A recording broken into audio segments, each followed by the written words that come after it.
Shalom, shalom, bien-aimé, que le Seigneur nous bénisse, que le Seigneur soit loué pour l'opportunité encore qu'il me donne d'apporter sa parole pour édifier le peuple de Dieu, pour aussi annoncer sa parole aussi à ceux qui ne le connaissent pas. Donc, bien-aimé, euh, le Seigneur m'a mis à cœur encore de parler sur un thème, d'apporter le message sur un thème, et le thème c'est après la mort, le jugement, une réalité à ne pas ignorer. Après la mort, le jugement, une réalité à ne pas ignorer. Alléluia. Donc, bien aimé, ce qu'il faut savoir, aujourd'hui, les gens, ils font ce qu'ils veulent. Ah, mangeons, dansons, faisons, vivons notre vie, faisons ce que nous voulons. Parce que bon, après la mort, c'est fini, hein. Voilà, après la mort, tout le monde est venu sur la terre, là. Tout le monde est appelé à mourir. Donc, il faut te mettre à l'aise. Il faut faire ce que ton cœur veut, hein. Donc, bien aimé, euh, il faut savoir que après la mort, ce n'est pas la fin. Voilà, c'est un mensonge du diable qu'il fait croire aux hommes que oui, bon, mangeons, en tout cas, vivons. Voilà, si on meurt, bon, après, c'est fini, hein, bon, tout le monde est appelé à mourir. Donc, quand on meurt, bon, il n'y a plus rien, hein, c'est fini. Or, c'est pas ça. Après la mort, c'est pas fini. Alléluia. Après la mort, c'est pas fini. Donc, c'est un mensonge du diable de faire croire aux hommes. C'est pourquoi beaucoup aujourd'hui, quand on leur parle de Jésus, ils disent qu'ils ont le temps devant eux, qu'ils n'ont pas encore le temps pour Jésus et qu'ils doivent vivre un peu, que bon, hein, ils ne peuvent pas laisser leur copine, ils ne peuvent pas laisser leur maîtresse, ils ne peuvent pas laisser, hein, comment ça s'appelle, comme les gens le disent, son petit pompier ou je ne sais quoi. Bien aimé, euh, il faut savoir que le temps ne nous appartient pas. Et la vie que nous avons, Dieu nous a donné cette vie-là, mais nous n'avons aucun pouvoir sur la mort. Alléluia. Nous n'avons aucun pouvoir parce que Dieu nous donne cette vie-là. Et après cette vie-là, bien-aimé, c'est une autre phase encore. Voilà. Donc, bien-aimé, dans Hébreux chapitre 9, verset 27, il est dit, il est réservé aux hommes de mourir une seule fois, après quoi vient le jugement. Donc, bien aimé, aujourd'hui, beaucoup de personnes vivent comme si la vie était éternelle sur terre et il n'y a pas de conséquences, hein, et qu'il n'y avait, comme s'il n'y avait pas de conséquences, comme si il n'y avait pas de jugement et que, hein, mais bien aimé, la Bible est claire qu'il y a trois réalités incontournables. Alléluia. Il y a la vie, il y a la mort et il y a le jugement. Alléluia. Donc, bien aimé, personne ne peut éviter ces étapes-là. Donc, euh, le premier point de mon thème, c'est la mort est inévitable. Donc, bien aimé, il est réservé aux hommes de mourir une seule fois. Ça veut dire que peu importe, bien aimé, peu importe ta richesse, peu importe ta situation sociale, peu importe hein, ton niveau d'intelligence, hein, peu importe hein, ta puissance à tous les niveaux que peut-être tu peux avoir, oui, financièrement, matériellement ou je ne sais encore. Bien aimé, quel que soit tout ça là, nous tous, nous allons mourir. Tu es président, tu n'es pas président, tu es pauvre, tu es riche. Bien aimé, la mort, tout le monde va mourir. Alléluia. Le plus important, c'est ce qu'il y a après la mort. Ce n'est pas juste la mort, parce que la mort, c'est évident que tout le monde va mourir, mais ce qu'il y a après la mort, c'est de ça qu'il s'agit. Alléluia. Parce que les gens croient que quand tu meurs, c'est fini. Hein, c'est fini. Non. Hein? Non, c'est pas. Après la mort, c'est pas fini. Donc, bien aimé, il y a dans le livre d'Ecclésiaste, au chapitre 3, verset 2, il est dit, il y a un temps pour naître et un temps pour mourir. Alléluia. Donc, bien aimé, la mort n'est pas une possibilité, c'est une certitude. Alléluia. Donc, c'est pas une possibilité, c'est une certitude. Donc, tous, nous allons mourir. Alléluia. Donc, ce qui est le problème, c'est pas la mort, mais c'est ce qu'il y a après la mort. Alléluia. Et je suis étonné aujourd'hui de voir que les hommes, ils craignent la mort, mais ils ne craignent pas Dieu qui a le pouvoir de faire mourir ou le pouvoir de faire vivre. C'est ce que je n'arrive pas à comprendre. Les hommes sont prêts à craindre les hommes qui n'ont aucun pouvoir sur la vie, mais bien-aimés, ils ne craignent pas Dieu qui a tout pouvoir, qui nous donne même le souffle de vie et qui nous renouvelle ce souffle à chaque jour.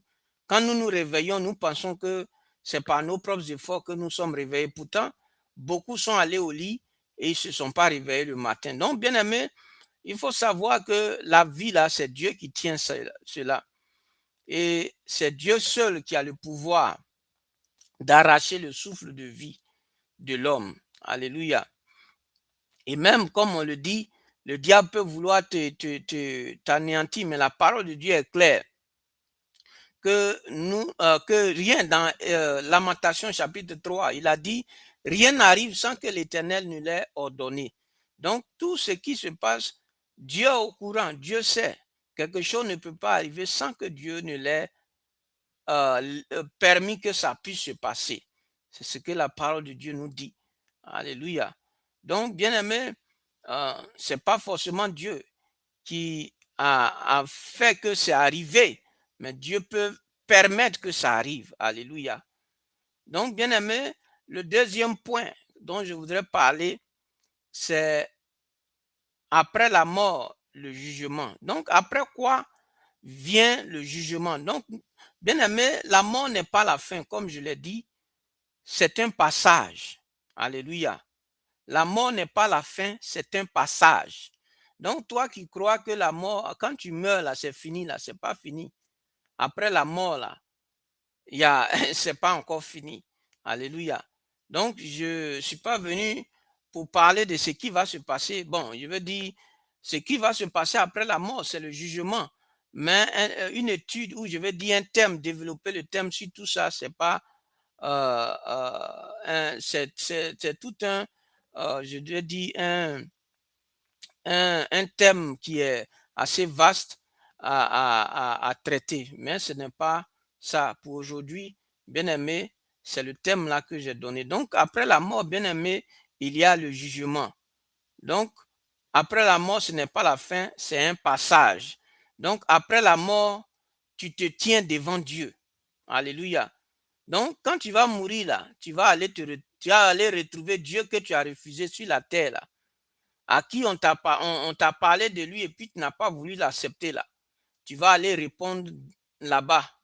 Voilà. Quand tu vas mourir là, tu vas aller répondre de ce que tu as fait de la vie qu'il t'a donnée. Alléluia.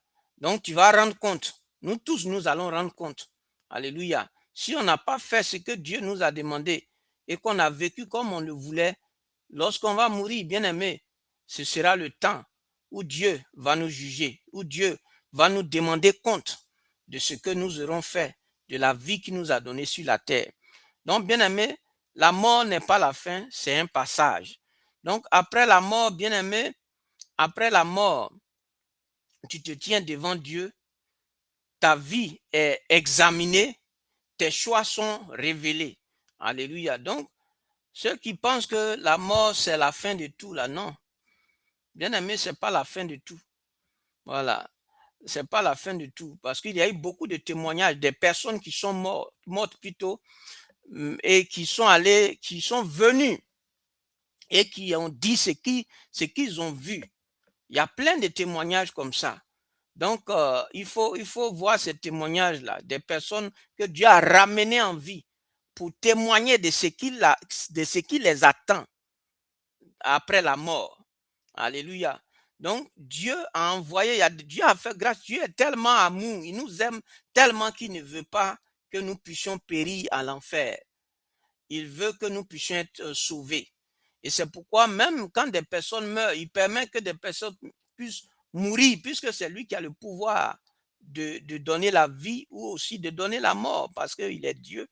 Donc, bien aimé, il y a des personnes qui sont allées et qui ont vu ce qui s'est passé et qui sont revenus, que Dieu a ramené en vie comme des témoins pour venir parler de ce qui va se passer après la mort. Donc, bien aimé, il n'y a pas d'excuse. Personne ne pourra s'excuser devant Dieu ou comme on le dit, trouver des prétextes pour dire, Seigneur, oui, c'est à cause de ça, c'est à cause de ça. Donc, Dieu met tout en œuvre pour que nous puissions éviter cela.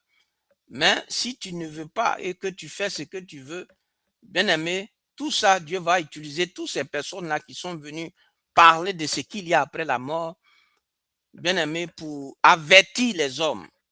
Pour avertir les hommes. Alléluia.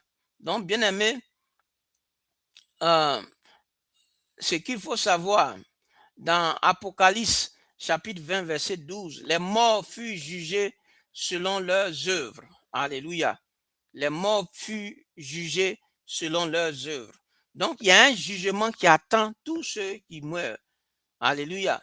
Tous ceux qui meurent là, il y a un jugement qui les attend. À moins que tu puisses accepter Jésus sur ta terre pendant ton séjour sur la terre. Jésus, il est celui-là qui est mort pour nos péchés. Donc, en acceptant Jésus, Jésus pardonne tes péchés et ça fait que tu ne pourras, ça fait que tu ne seras pas jugé par Dieu parce que Jésus-Christ t'a justifié. Alléluia. C'est lui qui peut justifier les hommes auprès de Dieu. Donc, si tous ceux qui ne l'ont pas accepté, tous ceux qui l'ont rejeté, bien aimé, le jugement de Dieu est sur leur tête. Alléluia. Parce qu'ils ont refusé, je veux dire, le Seigneur Jésus-Christ, qui est celui-là qui est mort pour nos péchés. Alléluia. Donc, bien aimé, il faut comprendre cela. Donc, les morts seront jugés selon leurs œuvres. Donc, Dieu ne juge pas seulement ce que tu dis, mais ce que tu fais. Alléluia. Donc, bien aimé, l'autre point dont je voudrais parler, c'est que Dieu est un juge juste. Alléluia. Dieu est un juge qui est juste. Alléluia. C'est pas comme nos juges qu'on connaît aujourd'hui qui sont corrompus là. Dieu, il est le juge, le juste juge ou le juge juste. Alléluia. Donc, bien aimé, dans Romains chapitre 2, verset 6, il rendra à chacun selon ses œuvres. Donc, Dieu va rendre à chacun selon ses œuvres. Alléluia. Mais ça ne veut pas dire que c'est tes œuvres, comme d'autres le font croire, que en faisant de bonnes œuvres, c'est alors que plus de bonnes œuvres que tu fais, c'est ça qui va te sauver.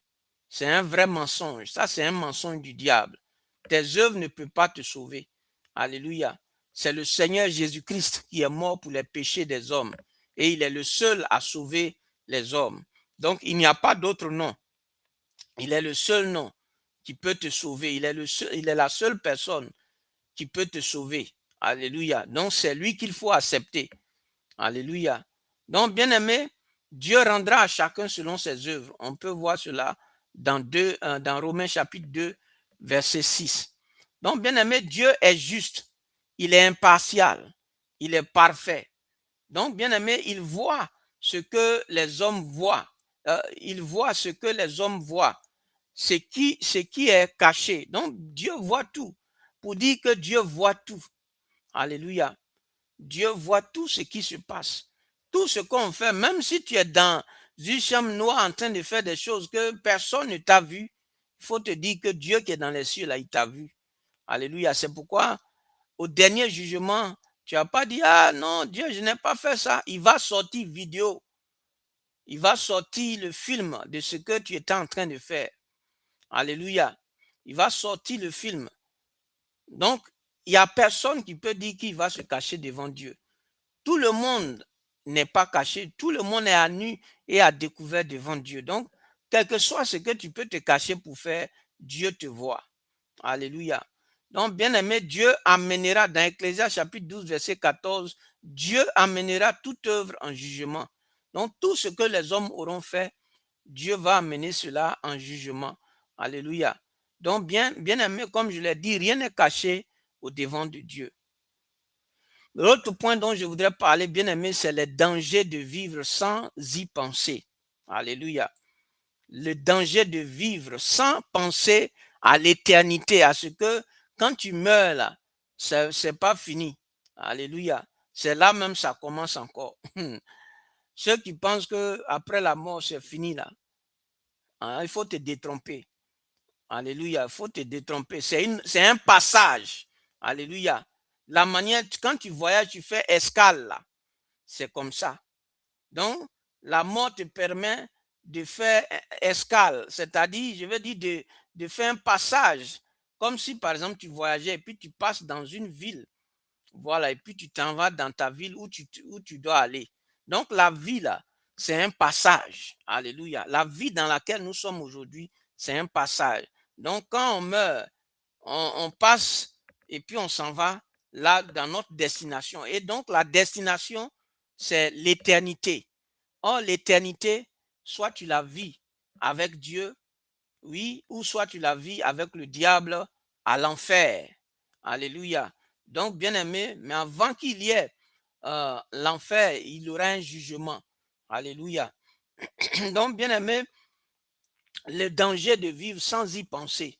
Beaucoup vivent sans conscience de l'éternité, sans préparation, sans relation avec Dieu. Les gens pensent qu'ils ont le temps. La mort peut frapper à tout le monde, à tout moment, je veux dire. Bien aimé, la mort peut frapper à tout moment. Alléluia. Donc, tu n'as pas le temps, on n'a pas le temps. On doit se mettre en règle avec Dieu par Jésus-Christ. Alléluia. En marchant selon la parole de Dieu. Bien aimé, on doit se mettre en règle parce que le temps ne nous appartient pas. Tu peux aller dormir et demain, tu ne te réveilles pas. Or, pour régler le problème du péché, il faut que c'est sur cette terre-là, pendant que tu es encore sur la terre-là, c'est là que tu dois régler le problème du péché, de tes péchés.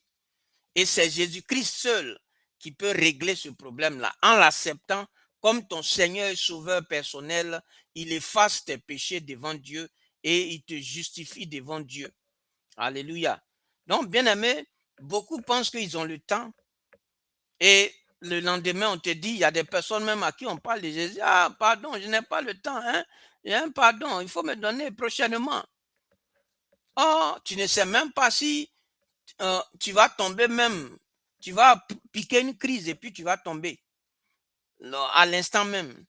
Donc, bien aimé, le temps, le temps est compté.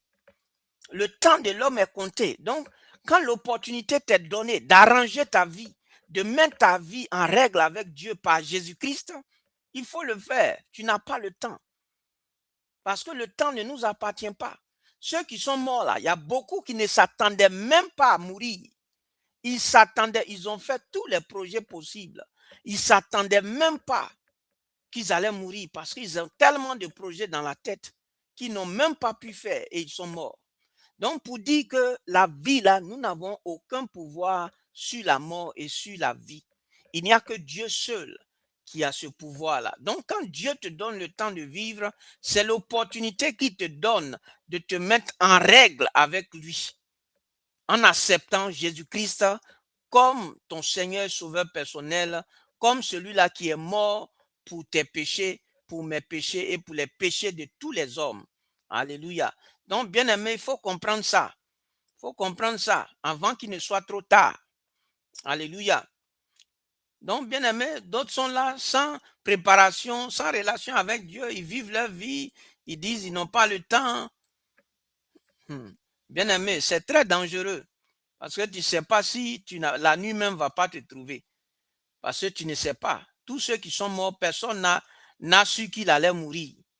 Alléluia. Il n'y a pas un seul homme qui peut dire oui, oui, malgré même qu'il est malade, mais il espère toujours qu'il va vivre. Donc, il n'y a personne qui s'attend je veux dire, à mourir à tel moment. Alléluia. Tout le monde aspire à vivre. Voilà. Donc, comme on n'a pas de pouvoir sur la mort, et donc, bien aimé, la mort va venir. Il n'y a que Dieu seul qui a le pouvoir sur la mort. Donc, bien aimé, il faut te ressaisir et il faut accepter Jésus et il faut abandonner tes mauvaises voies parce que si la mort frappe, il n'y aura plus d'opportunité pour toi de te repentir. Et beaucoup sont en train de souffrir. Les vedettes qu'on a vues sur la terre, qui ont fait leur tapage, aujourd'hui, ils sont là-bas en train de souffrir, en train d'attendre le jugement de Dieu pour aller à l'enfer. Pourquoi? Parce qu'on leur parlait de Jésus. Ils disent qu'ils n'ont pas le temps, qu'ils ont la vie devant eux.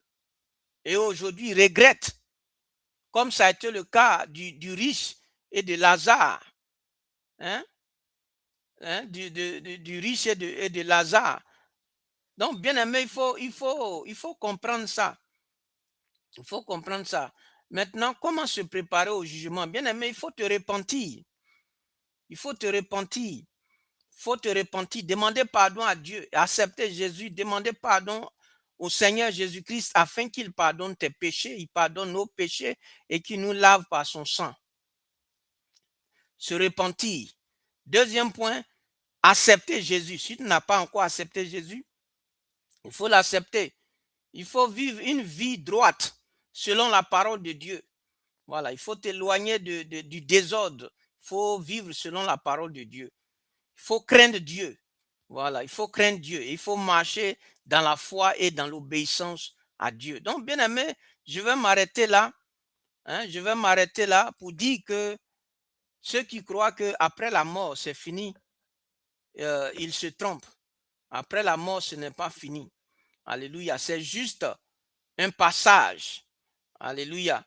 Donc, la mort te permet de passer d'un état à un autre état. Alléluia. D'une phase à une autre phase. Alléluia. C'est ce que la mort fait. Donc, la mort te permet de passer d'une phase à une autre phase de ton existence, de l'existence de l'homme. Donc, bien aimé, il faut comprendre ça pour ne pas penser qu'on a la vie et que demain on va le faire. Pourtant, demain on ne sait pas si on va vivre jusqu'à demain. Donc, le temps que tu as présentement, c'est le temps que Dieu te donne pour abandonner tes péchés, pour venir à lui, Dieu, pour l'accepter afin qu'il pardonne tes péchés et qu'il puisse te sauver afin que tu ne puisses pas subir le jugement de Dieu. Alléluia. Donc, bien aimé, que Dieu te bénisse, que Dieu nous garde. Shalom.